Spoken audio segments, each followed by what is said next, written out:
Welcome back to the Cheating Tales Lab. First of all, a huge thank you for helping us reach 5,000 subscribers. Thank you all for your amazing support. To celebrate, we're launching our second channel, Infidelity Tales Lab, where you'll get one-day early access to all our stories plus exclusive, original cheating wife stories you won't find anywhere else. You can subscribe now by clicking the link in the description or the pinned comment, or simply search for Infidelity Tales Lab on YouTube. Don't miss out. Subscribe and listen to exclusive stories. You won't regret subscribing. Now let's begin the story. The setting sun painted golden streaks across the polished marble floors of the Sullivan Mansion's modernist living room. Lawrence Sullivan stood motionless, his tall frame reflected in the same mirror where his wife Patricia was adjusting her dress. The red fabric clung to her curves like a second skin, the neckline plunging well below what any respectable corporate wife would wear to a merger announcement. Lawrence observed her with the same analytical precision that had made him one of Silicon Valley's most formidable CEOs. At 45, he still cut an imposing figure in his tailored charcoal suit. Years of martial arts training and disciplined workout routines had kept him fit, while building Sullivan Technologies into a cybersecurity empire had honed his mind into a weapon sharper than any blade.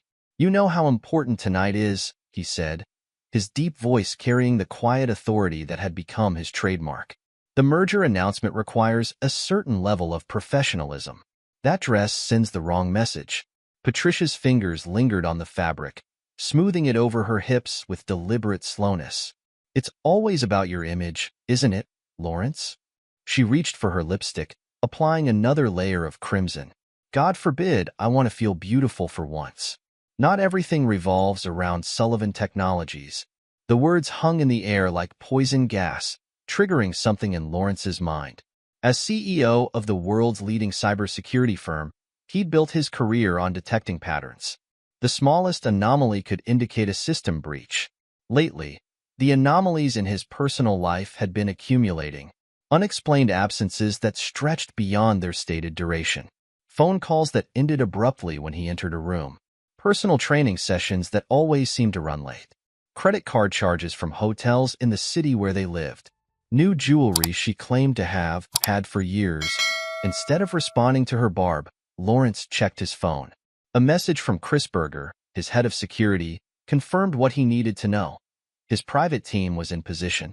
He'd hired Chris 8 years ago, recognizing in the former Special Forces operator the same ruthless efficiency he valued in himself. Where Lawrence was subtle steel, Chris was raw iron. Effective, unyielding, and absolutely loyal. "I need to handle some things at the office before the gala," Lawrence said, adjusting his platinum cufflinks, a 5th anniversary gift from Patricia that now felt like a marker of mockery. "I'll meet you there." Patricia barely acknowledged him, too busy with her preparation. Her indifference was new, or perhaps he was only now allowing himself to see it. As he left the room, he activated a secure line to Chris. "Begin Protocol 7, he ordered. "Full surveillance, no limitations. I want eyes and ears on everything." "Sir," Chris's voice held a note of concern. "That level of monitoring, it's unprecedented. The resources require." "Do it. You have complete authorization." "And Chris? This stays between us." Lawrence descended the curved staircase of his home, past the family portraits that now seemed like elaborate props in a staged play. He'd built this life on a foundation of integrity and family values. Sullivan Technologies wasn't just another tech company. It was a legacy he'd intended to pass down to his children. Now, watching his wife prepare for what she thought was a simple corporate gala, he felt the ground shifting beneath his feet. His Tesla waited in the circular driveway, its black surface reflecting the sunset like obsidian. As he slid behind the wheel, another message from Chris lit up his secure phone. "Initial surveillance active. You need to see this." The Sullivan Technologies corporate headquarters dominated the San Francisco skyline, its glass and steel structure a testament to Lawrence's vision. But tonight, he bypassed the executive floor for a secure room 3 levels below ground. Here, surrounded by monitors displaying multiple camera feeds, Lawrence watched his wife's calculated performance at the gala. Patricia had made her entrance 20 minutes ago, the red dress drawing exactly the kind of attention she'd intended. She'd immediately gravitated toward Herman Black, Lawrence's supposed best friend and COO. Through high-resolution cameras and directional microphones, Lawrence observed their interaction with growing coldness. "Come here often, stranger?" Patricia's voice came through crisp and clear as she sidled up to Herman at the bar. Her hand brushed his arm in a gesture too familiar for comfort. Herman's fingers traced her waist, hidden from the crowd by the bar's position. "You're playing a dangerous game tonight, Pat. That dress." "Lawrence still suspects nothing," she whispered, leaning close enough that her lips nearly brushed Herman's ear. "The shell companies are in place. Once the merger goes through next week, everything changes. The accounts are ready?" Herman's voice held equal measures of lust and greed. "Everything's prepared. Sandy confirmed the last transfers yesterday. It's perfect." Lawrence is so busy protecting the company from external threats, he never thought to look inside his own home. Lawrence's fingers tightened on his desk as Chris entered with a tablet. The former operator's face was grim. "Sir, our team has uncovered something bigger than an affair. You need to see this." The evidence unfolded across multiple screens, each revelation more damaging than the last. The merger with Jared Norton's tech firm wasn't an expansion opportunity. It was an elaborate trap designed to hollow out Sullivan Technologies from the inside. Patricia wasn't just sleeping with Herman. She was the central figure in a conspiracy that included Norton, Herman, and even Lawrence's own brother, Guillermo. "There's more," Chris said, pulling up another set of files. "Your daughter's recent behavioral issues? The declining grades, the rebellion, the sudden hostility toward you? We've found evidence that Mrs. Sullivan has been deliberately sabotaging your relationship with both children." Surveillance footage played across the screens. Patricia in careful conversation with Mandy's teachers, planting seeds of doubt about Lawrence's commitment to his family. Text messages showed her manipulating situations, staging incidents designed to drive wedges between father and children. She'd even gone as far as intercepting and altering messages between Lawrence and his son Bill at college. "Show me everything," Lawrence commanded, his voice carrying the kind of deadly calm that preceded hurricanes. "Every detail, every player, every angle." For the next hour, they pieced together a conspiracy that stretched back years. Patricia hadn't just betrayed their marriage. She'd orchestrated a complete infiltration of his life. The cameras continued to show the gala, where she laughed and danced, celebrating what she thought was her imminent victory. The night stretched into early morning as Lawrence dove deeper into encrypted servers and hidden accounts. Each discovery was another betrayal crystallized in data, another crack in the foundation of trust he'd built his life upon. His brother Guillermo had been running ghost projects through the R&D department, siphoning millions through fake research initiatives. The money trail led to offshore accounts, carefully hidden but not invisible to someone with Lawrence's resources. Herman's betrayal went beyond the affair. He'd been selling company secrets to competitors, using the profits to fund a lavish lifestyle that included regular trips with Patricia to private villas in the Mediterranean. Their affair hadn't been a recent development. Bank records showed shared accounts dating back 3 years. Patricia's role was perhaps the most insidious. She'd methodically gathered compromising information on board members, building a blackmail portfolio that would have given her control of the company after Lawrence's planned ouster. She'd used her position as his wife to access information, to build relationships, to plant seeds of doubt about his leadership. But Sandy, his sister-in-law, had been the biggest surprise. She'd constructed an entire shadow company built on stolen Sullivan Technologies patents, preparing to launch competing products the moment Lawrence was removed from power. "Sir," Chris said, returning with another set of files. "We've confirmed the timing. The dress tonight, it wasn't just inappropriate. They're celebrating. The merger announcement was supposed to be the beginning of your end. They think they've won." Lawrence stood, walking to the window that overlooked the sleeping city. In the reflection, he could see the monitors behind him, Patricia and Herman sharing another intimate moment, his brother glad-handing investors, Sandy watching it all with satisfied eyes. "Activate Protocol 0, he said, his voice carrying absolute finality. Chris didn't bother hiding his concern. "Sir, Protocol 0. The collateral damage will be extensive. Personal reputations, careers, families. They chose their fate when they targeted my children.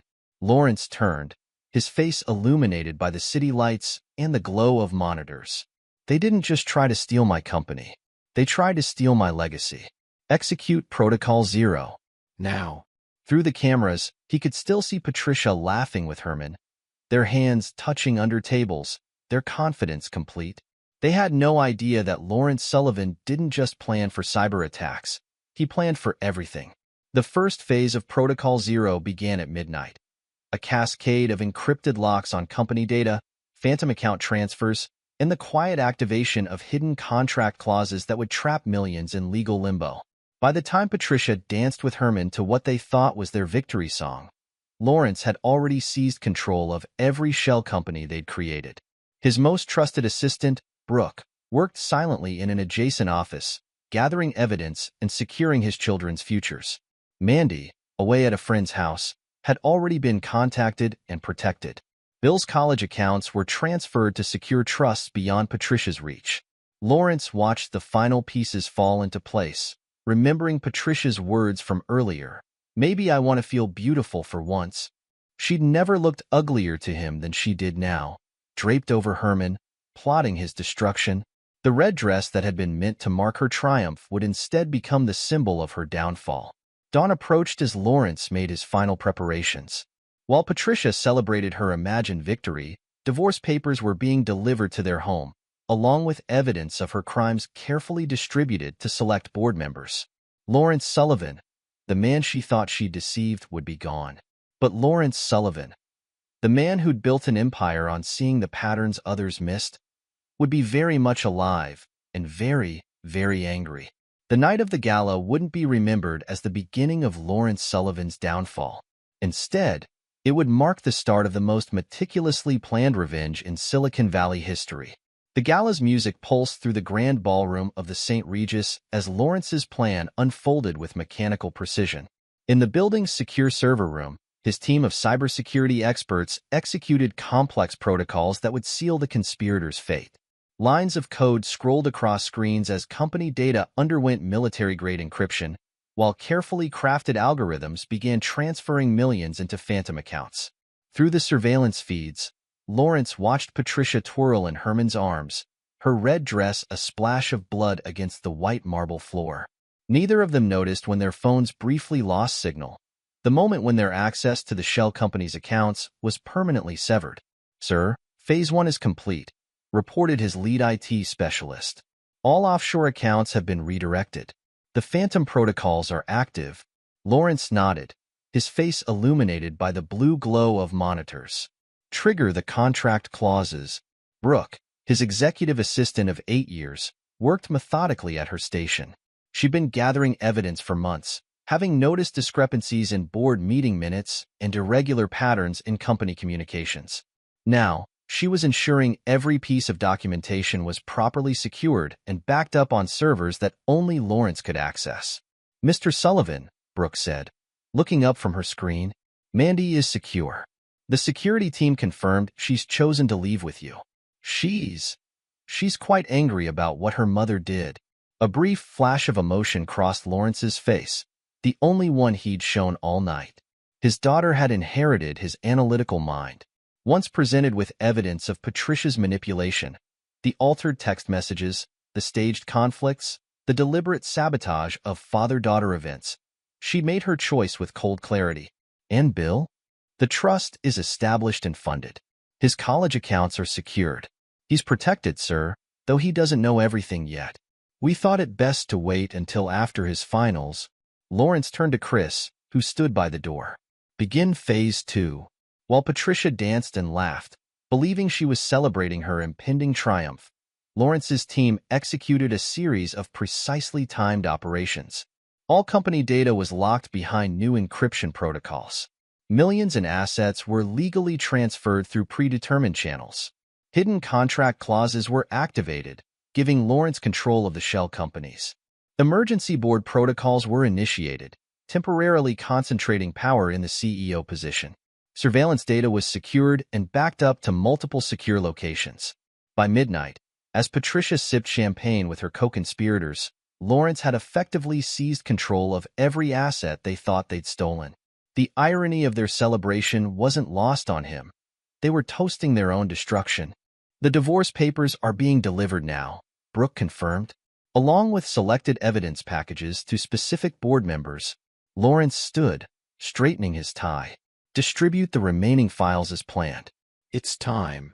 Before dawn broke over San Francisco, Lawrence Sullivan, the man they thought they'd outsmarted, vanished completely. His disappearance was as meticulous as everything else he did. No trace, no trail, no loose ends. Patricia's homecoming would be her first taste of the new reality. She'd find all accounts emptied or frozen.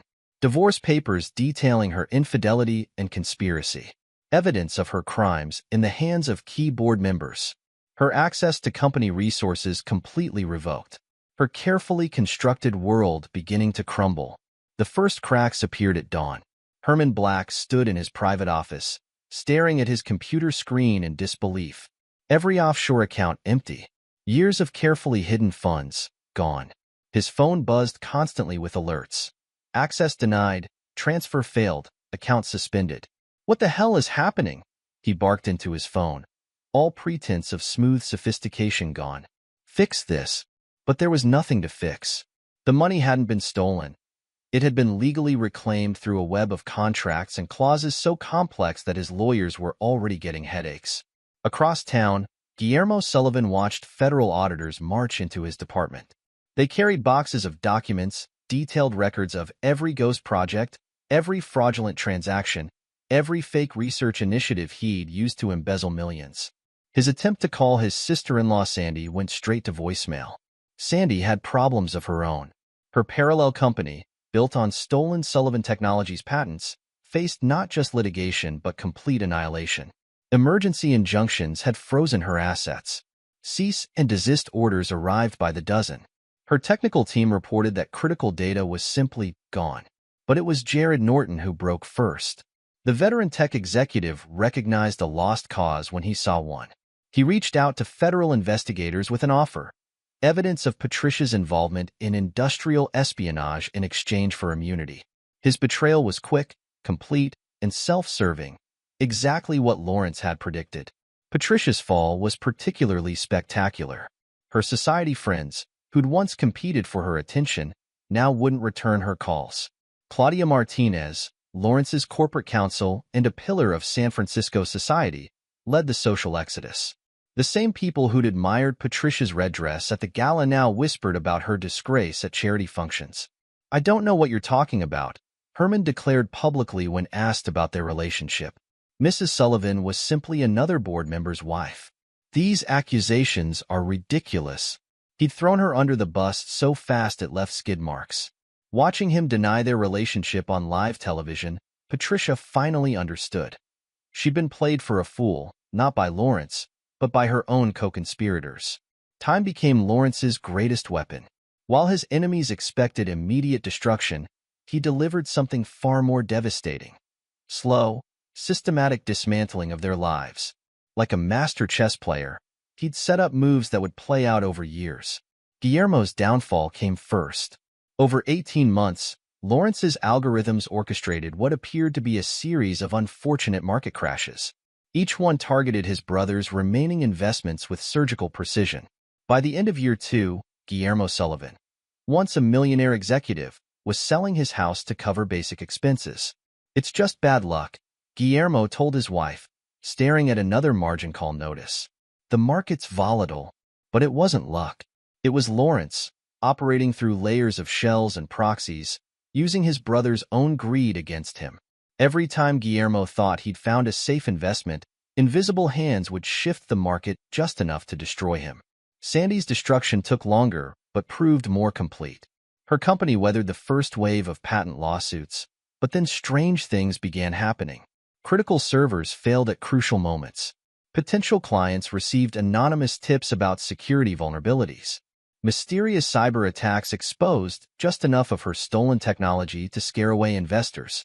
There's nothing linking these incidents, her security team reported. It's like we're cursed. 3 years in, Sandy's company collapsed under the weight of litigation and technical failures. The industry blacklist followed naturally. No one would hire an executive with her record of incompetence. Herman's reputation died by 1,000 cuts. Evidence of his affairs, not just with Patricia, but with numerous others, leaked to the press in a steady drip. Each revelation was more damaging than the last. His attempts to deny them only made him look worse, especially when time-stamped videos proved his lies. "I assure you, these allegations are completely false," he'd say, only to have photos appear the next day showing exactly what he denied. Patricia's attempts to access Lawrence's fortune met with constant failure. Every legal challenge was met with overwhelming evidence of her crimes. Her lawyers kept quitting as new conflicts of interest mysteriously emerged. Her attempts to sell stories to the press backfired when journalists received proof of her lies. But while his enemies floundered, Lawrence rebuilt. Operating under various aliases and through multiple corporations, he constructed a new empire. His children thrived under his guidance. Mandy discovered her talent for cybersecurity, eventually becoming one of the field's rising stars. Bill excelled in corporate law, his understanding of business enhanced by watching his father's strategic brilliance. Both children understood the truth. Their father hadn't run away. He'd removed them from a toxic environment. Lawrence maintained perfect operational security through it all. Not once in 6 years did his enemies discover his location or new identity. He watched them through surveillance networks, monitored their desperate attempts to recover, and methodically closed every door they tried to open. His new corporation grew quietly but steadily, absorbing vulnerable assets from his former enemies' failed ventures. Each acquisition was legal, logical, and completely untraceable to him. He wasn't just destroying their present. He was using their resources to build his future. The conspirators never realized they were watching their own assets being used against them. They were too busy surviving. Guillermo took increasingly desperate consulting jobs. Sandy moved to progressively smaller apartments. Herman found his reputation so toxic that even startups wouldn't touch him. Patricia's attempts to leverage her former social status met with embarrassing failures. Through it all, Lawrence worked with mechanical precision. Each move was calculated, each consequence measured. He didn't act from emotion, revenge, serve cold, required patience and planning.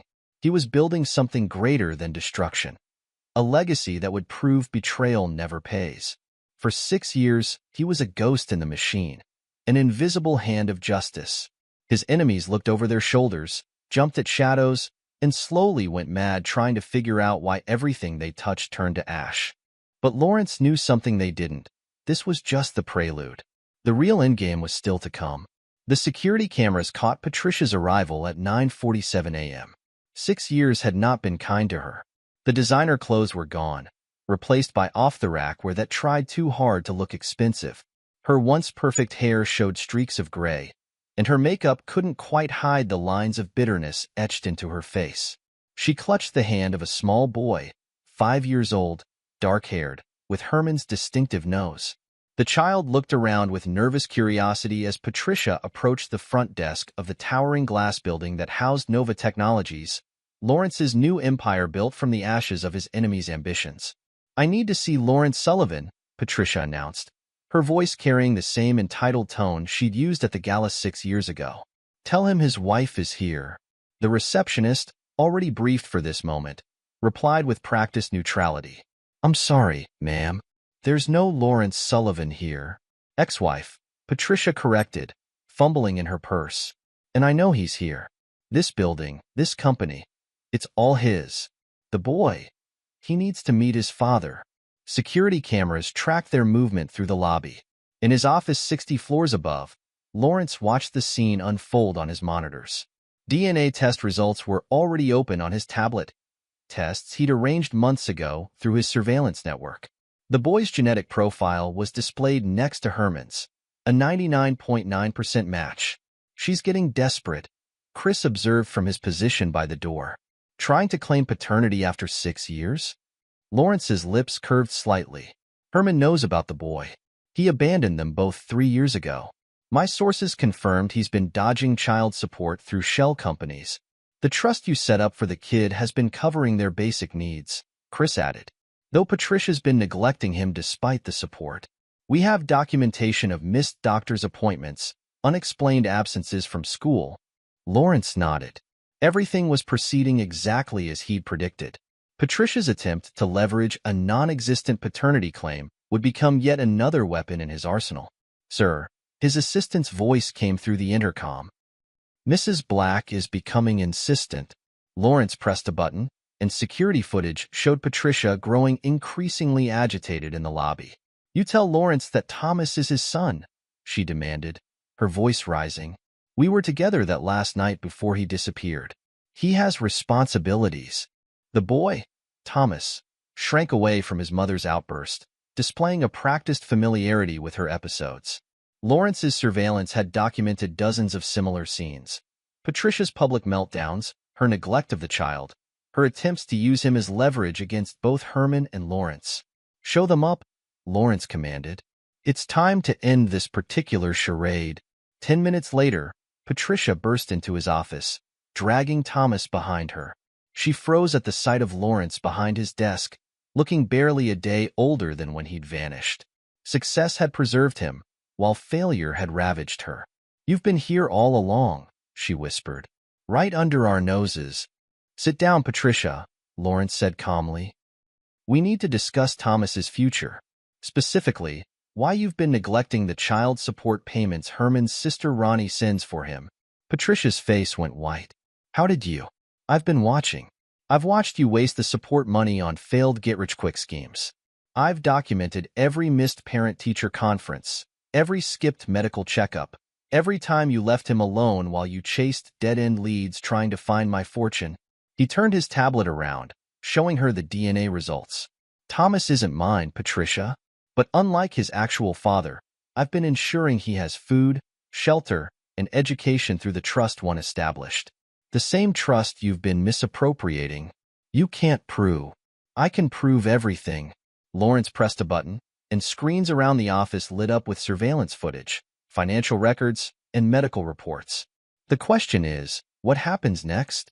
Thomas, forgotten by his mother in her shock, had gravitated toward a corner of the office where a familiar red dress hung in a frame.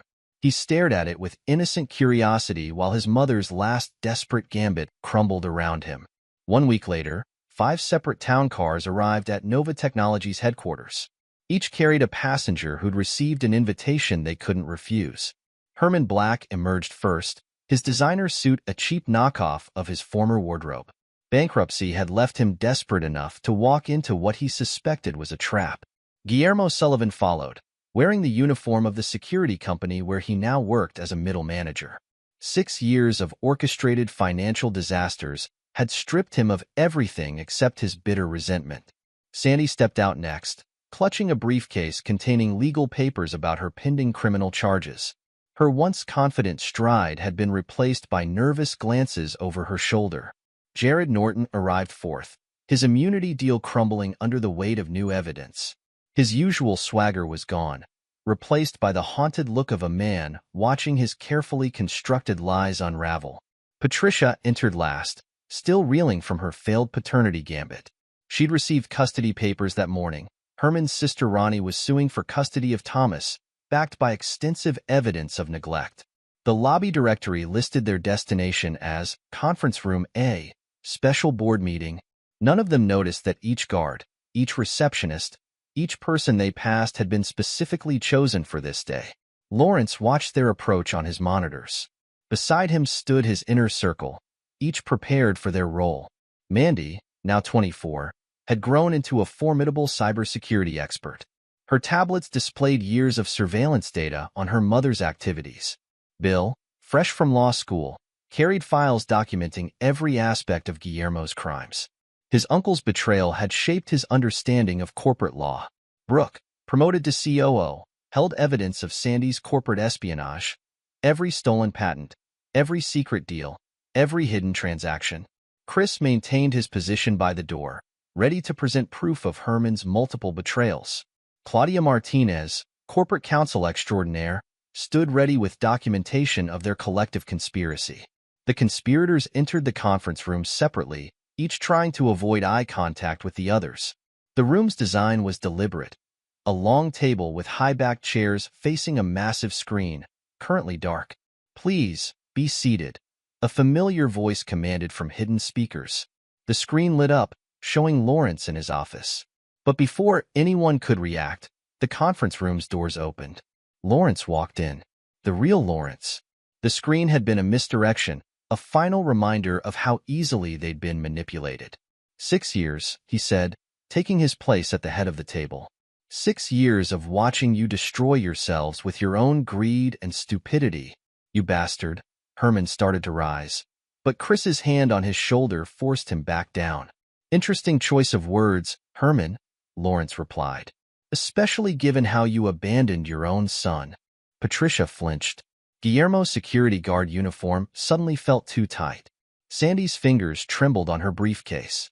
"Today isn't about revenge," Lawrence continued. "It's about justice, about consequences, about truth." He nodded to his team. Mandy stepped forward first, her tablet projecting onto the screen. "Mother, would you like to explain these recordings? The ones showing how you deliberately sabotaged my relationship with Dad." Patricia's face drained of color as her own voice filled the room, carefully orchestrating conflicts, manipulating events, poisoning her children against their father. Bill followed with his presentation. "Uncle Guillermo, the federal authorities are very interested in these transaction records. But they're especially interested in what you did with the money." One by one, they presented their evidence.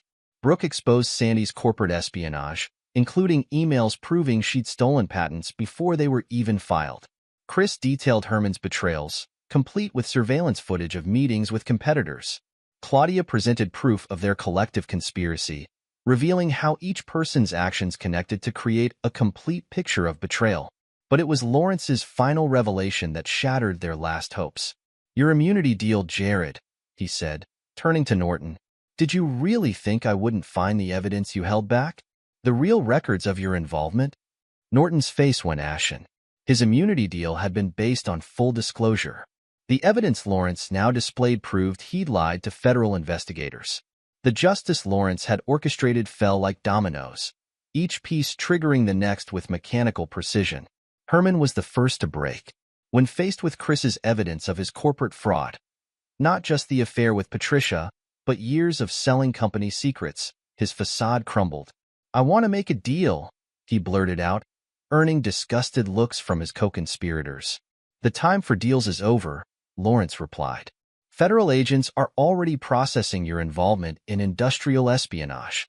The evidence has been verified by 3 independent sources." Guillermo tried a different approach. "Brother, please. You lost the right to call me brother when you chose to steal from your own family." Lawrence cut him off. "However, the DA is willing to discuss a plea deal. In exchange for your complete testimony." Guillermo's shoulders slumped. The security guard uniform he wore suddenly felt like a preview of his future prison attire. Within an hour, he'd signed a full confession, detailing every ghost project, every stolen dollar. Sandy's collapse was more spectacular. As Brooke methodically presented evidence of her corporate espionage, her industry contacts were simultaneously receiving detailed documentation of her crimes. By sunset, she'd be blacklisted from every major tech company in the country. "You can't do this," she whispered. But her protest sounded hollow even to her own ears. "I already have," Lawrence replied. "Your new company's assets are being seized as we speak. The patents you stole are being returned to their rightful owner." Jared Norton's immunity deal crumbled under the weight of newly revealed evidence. His attempted betrayal of his co-conspirators had backfired spectacularly. Lawrence had known about his hidden records all along, waiting for the perfect moment to expose them. "The federal prosecutors are particularly interested in the evidence you conveniently forgot to mention," Lawrence informed him. "Immunity deals require full disclosure, Jared. You should have read the fine print." But it was Patricia's fate that proved most fitting. As the others faced their legal consequences, she watched her last claims to Lawrence's fortune evaporate. Every attempt she'd made to access his wealth over the past 6 years was exposed as the desperate grasping it had been. "The boy, she tried one last time. Thomas needs stability," Lawrence interrupted. "Which is why I'm supporting Ronnie's custody petition." Herman's sister has proven to be the only adult in his life who truly cares for his welfare. The resolution moved with swift efficiency. Herman was led away by federal agents, his corporate fraud charges carrying a minimum 10-year sentence. Guillermo signed his plea deal, accepting a lesser sentence in exchange for his testimony. Sandy watched helplessly as her industry contacts abandoned her, her reputation destroyed beyond repair. Jared's immunity deal was officially revoked, multiple indictments following within hours. Patricia lost her final appeal for Lawrence's assets, her claims dismissed with prejudice. But Lawrence wasn't finished. As his enemies faced their fates, he turned his attention to the innocent caught in their web. Thomas, Herman's abandoned son, was placed in Ronnie's custody.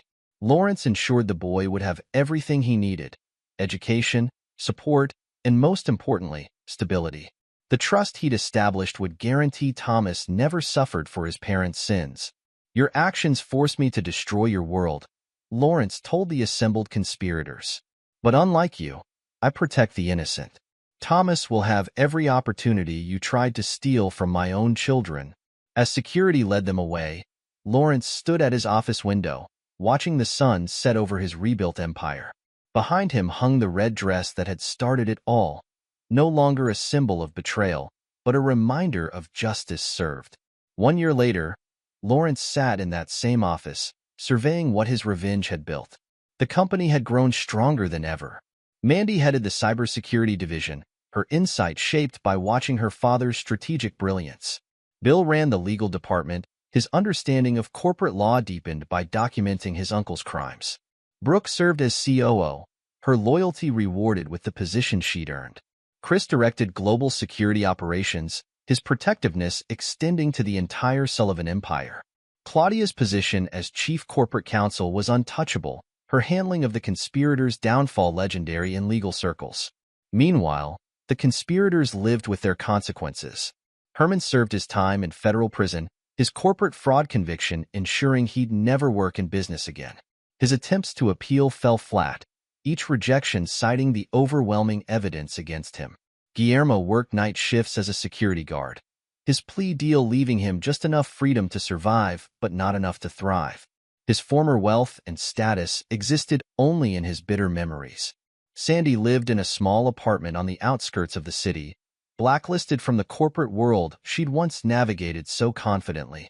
Her attempts to rebuild her reputation met with closed doors and turned backs.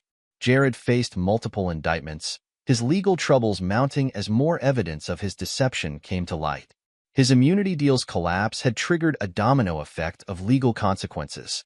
Patricia, her society status destroyed, worked as a retail clerk in a mall department store. Her former friends crossed the street to avoid her. Her attempts to rebuild her social standing failed repeatedly, her name now synonymous with betrayal in San Francisco society.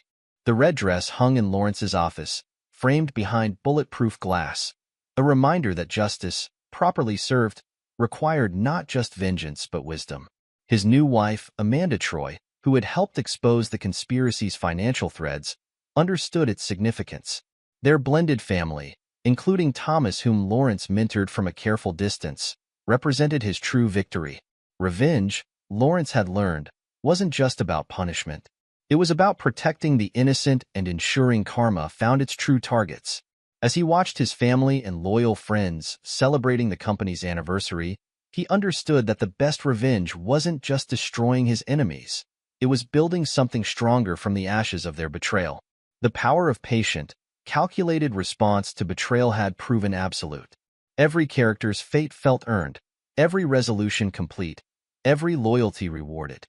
Justice, served cold but served completely, had prevailed. Epilogue. Patricia Black, formerly Sullivan, stared at her reflection in the employee bathroom mirror of Carson's department store. At 52, the careful maintenance of her appearance had become an obsession, a desperate attempt to cling to her former glory. The employee discount barely covered her basic cosmetics, and her monthly paycheck as a sales clerk couldn't sustain even a fraction of her former lifestyle. Her studio apartment, a far cry from the Sullivan mansion, sat above a Chinese restaurant in a forgotten corner of San Francisco. The constant smell of cooking oil served as a daily reminder of her fall. Her wedding rings, both from Lawrence and her brief, disastrous marriage to Herman, had been sold years ago to cover legal fees. Every attempt to rebuild her social standing had failed spectacularly. 3 charity organizations had publicly rejected her volunteer applications. Former friends blocked her calls and social media accounts. Country clubs cited membership restrictions when she attempted to join. Even her mother's bridge club had quietly asked her not to attend their annual fundraiser. Her relationship with Thomas, now 11, existed solely through court-mandated supervised visits twice a month. Ronnie, Herman's sister, had won full custody 5 years ago, backed by Lawrence's meticulous documentation of Patricia's neglect. The trust Lawrence had established ensured Thomas attended the best schools and had every opportunities Patricia could no longer pretend to provide. Herman Black's fate proved equally fitting. Federal prison Camp Montgomery had stripped away his arrogance along with his freedom. His 7-year sentence, reduced from 10 for cooperation, offered ample time to reflect on his choices. His cellmate, ironically, was a former hedge fund manager who'd lost everything to one of Lawrence's market corrections. The consequences of their betrayal continued to unfold. Patricia's attempts to write a tell-all book were shut down by ironclad NDAs. Herman's appeals were rejected with increasing finality. Their joint assets had been seized and liquidated. Their reputations were so thoroughly destroyed that even their failures made no news. Lawrence's new headquarters dominated the San Francisco skyline, a testament to patient revenge and calculated reconstruction. The Nova Technologies logo gleamed against the morning sun, while inside, the fruits of loyalty flourished. Mandy Sullivan, now strategic director of cybersecurity, had transformed her father's security protocols into an industry standard. Her department's innovations, born from watching Lawrence's methodical dismantling of his enemies, regularly set new benchmarks in digital protection.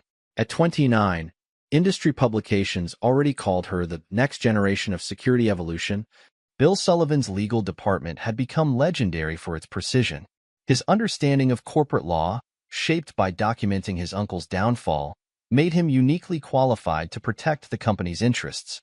His recent marriage to the daughter of a Supreme Court justice had added another layer of influence to the Sullivan legacy. Brooks' promotion to COO proved Lawrence's eye for talent. Her management style, learned from years of watching him operate, combined efficiency with strategic insight. The board's unanimous support of her leadership reflected the company's strongest quarter in history.